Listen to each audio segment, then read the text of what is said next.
Israel's preparing to launch a false flag attack on the United States if Donald Trump doesn't declare war on Iran. And this is how they're going to do it.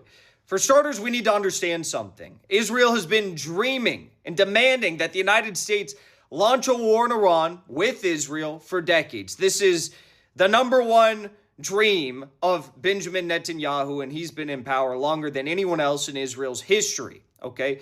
And they're very close to getting this. A lot of people thought that Donald Trump was going to declare war on Iran last night. He was supposed to give some big address, some big announcement, addressing the entire world, and then something changed. He canceled that address. In addition to that, we just saw some new reports that an Iranian jet, presumably carrying Iranian government officials, just landed in Oman, which is where the previous 5 rounds of U.S.-Iranian negotiations on a new Iran deal were taking place with Trump administration officials. I don't know what's happening there, but I do know that Israel's going to be very upset if they don't get this war with the United States against Iran. And Israel's been known to launch false flag attacks in the past to try and provoke the United States into war, and they have been quite successful in that. If anyone knows their history, they know what I'm talking about. And it just so happens that someone in the United States military or in the United States government decided that it would be utterly necessary and a great idea to deploy the USS Nimitz aircraft carrier, which was currently stationed in the South China Sea, all the way to the Middle East. That's a bit odd, right? The U.S. has plenty of military assets, naval, air.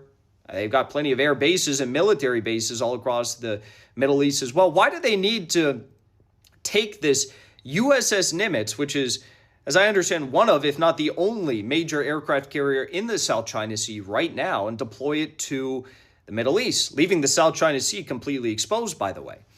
Well, it just so happens that the USS Nimitz is a 50-year-old aircraft carrier, and it's set to be decommissioned, retired in less than a year. In 11 months, the USS Nimitz is scheduled to be taken apart and sold off for scrap metal. Now, this is a bit odd, right? If there was ever a potential target for a false flag attack that the United States really wouldn't get too upset over if they happened to find out, it would be this right here. It would be the USS Nimitz. I mean, this hunk of rust and metal that's sailing through the ocean, the U.S. doesn't care about that.